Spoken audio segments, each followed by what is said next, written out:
Today we're taking a look at another frame. This one's called the MAMR 5-inch StretchX racing frame, and this is available from Mid-America Multi-Rotor. It was designed by a few people out of Omaha, Nebraska, and it comes in a sealed bag like this. This little extra piece is for foam, or is a piece of foam to go on the bottom to keep your battery from sliding out. This is a new addition, and it comes with 4mm arms. However, if you crash a lot and you don't think 4mm is thick enough, you can also get an extra set of 5mm arms. The frame itself comes with 4mm, and it comes with 5 arms actually, so you got a chance to test these out before you decide to jump on the 5mm arms. However, this frame is kind of reminiscent of a couple other frames that I've flown, including the X210 frame. Looks like this, and with the tall spacers here in the middle with plenty of room inside for the spacer, and a little bit like the B-Fight 210 frame, which I flew this one for a long time and I had pretty good luck with it. A couple pieces broke off pretty easily, but this is the same idea where it has the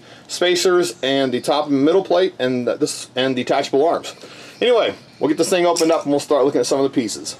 So here are all the pieces laid out. This one here comes with 5 arms out of the bag. That is very nice. In case you go out and make a mistake and crash on concrete or something and break an arm, you have an extra one available right away to keep your quad in the air. These arms are 4mm. This bottom plate that goes on the very bottom is 3mm with the 2mm plate to support it. And then the top plate is also 2mm, and it has the Mid-America Multi-Rotor logo put into the top plate. It also comes, like I said before, with the battery thing here to help hold the battery in. Comes with some 3D printed camera holders. I believe these are for a Runcam Micro. We'll go ahead and measure that here in just a few minutes. Also comes with spacers and a whole bunch of screws.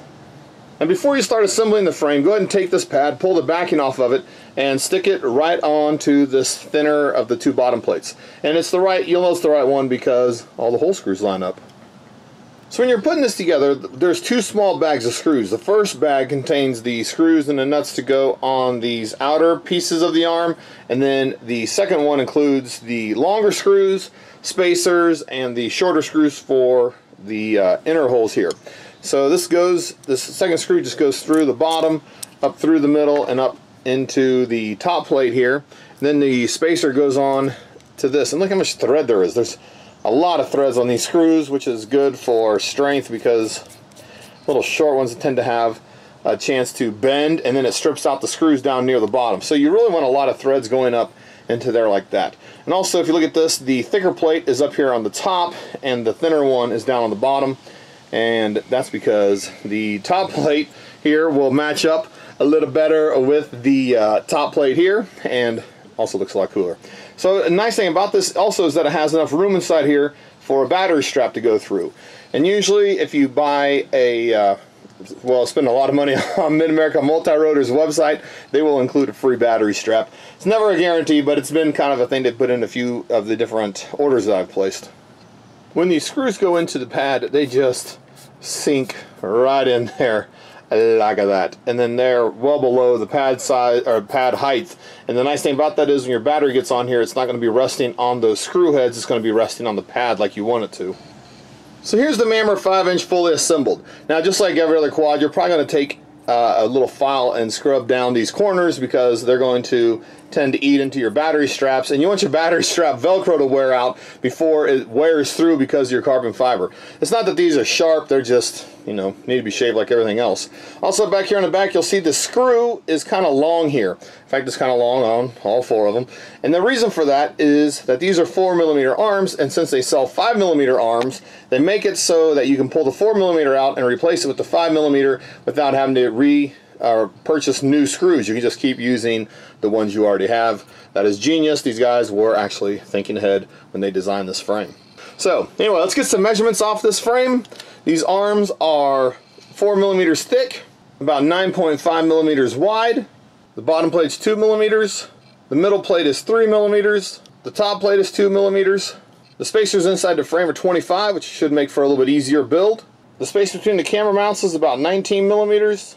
Diagonally from motor to motor comes up to be about 213. Front to back's about 163. Side to side comes in at 138. The frame by itself with the 4mm arms comes out to be about 70 grams. The 4mm arm by itself, it comes in about 8.1 grams. If you use the 5mm arms, it's going to be about 10 grams. So by switching up to 5mm arms, you're going to add about 2 grams per arm, so about 8 grams of overall weight to your quad. That's not that bad of a deal, especially for 5mm arms and all the extra strength that 5mm should give over top of 4mm. 5mm arms are going to have no problem clearing the frame up here. There's also a little bit of space between the props when they sit side to side like this. I'm not sure if you can run 5.1 inch props on here. I don't have any to test with. So here's the X210 sitting next to the B-Fight and the MAMR 5-inch. Like I said, these all kind of have the same general idea, but mostly these two have a lot of the same ideas between them. They both have the 4 spacers holding them up and the replaceable arms. Now the difference is, the big difference between these is that on this B-Fight they thought it was a good idea to run your second screw for the arm up into your flight board. Now that's not generally the best thing to do because a lot of vibrations will come off your motors and run straight up into your flight board through that screw because the screw is directly attached to the arm. However, on this MAMR 5-inch, the arm has its second screw outside of the frame so that the flight board is going to be mounted to the middle plate only. Yes, vibrations can come in here through the plates to here into the flight board, but it's not a direct connection since they're not using the screw for also the flight board. On the MAMR 5-inch website, there's a link to the shark fin. The shark fin was initially designed by me for one of my friends to protect his cloverleaf antenna because he said when he was flying the 4-inch version of this frame, his antenna was the first thing to always go. So this is actually designed to protect the cloverleaf antenna that's strapped back here to the rear of the plate. Now the other nice thing about this is that it enables you to actually do turtle mode. Turtle mode is when your quadcopter is sitting upside down and 2 of the motors will reverse and flip the quad over. That way you have a chance of taking up off the ground and finishing your race. Now why the shark fin? Well, that's because the shark fin, it won't balance on the shark fin, so it's going to tend to flip over to one side like this, which pushes these motors up out of the grass so that it has a chance to push the frame over, or this way it can push the frame over that way.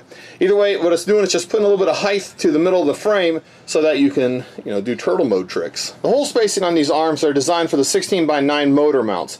If you have something smaller like an 1806, it's probably going to have a little bit different size motor mount and it may not fit on these frames. So this is the MAMR 5-inch racing frame. A few things I really like about this frame are these arms. I like that it comes with the extra arm. Even though 4mm is not my first choice, I am going to go ahead and try it with 4mm and see how well they hold up under 4mm, and hopefully I don't have to even open the 5mm out of the package.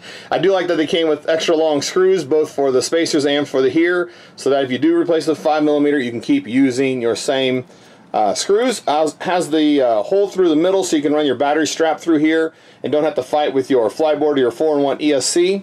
And because that's there, you can put your 4-in-1 ESC, maybe just one nylon washer or nut off of the bottom plate. So that should help lower your overall height of your stack. Also, I like that this middle plate is 3mm thick. 3mm is pretty heavy for a frame, but they kept the whole thing at 70 grams, so this is still classified as a ultralight, even though it's a little bit heavier ultralight. It'd still be classified as an ultralight. The bottom plate is only 2mm thick, but with this one providing most of the strength, this one's just providing a little bit of support, but not nearly as much as the middle one. Also, the 3D camera pieces up here in the front are very nice that they came with these and that they're included. Also, the Mid-America Multi-Rotor logo up on the top, classic. It's nice to see a website designing their own frame.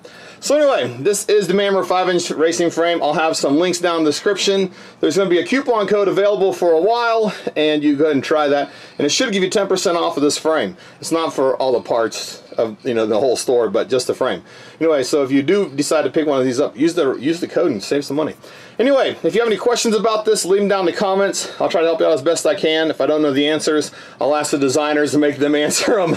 So, like I said, leave comments and questions down below, and I'll try to answer them as best I can. As always, thanks for watching.